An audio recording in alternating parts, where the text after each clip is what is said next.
राम राम दोस्तों, ये देखो ये टंकी रिपेयर कर रहे हैं।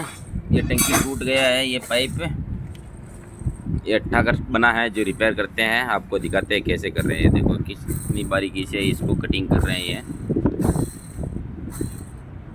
पता ही नहीं टुकड़ों काट दिए चौरस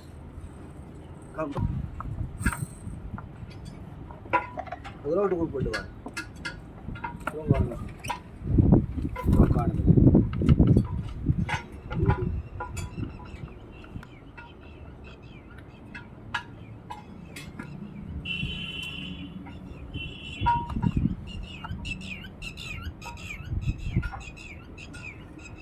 पतला टुकड़ा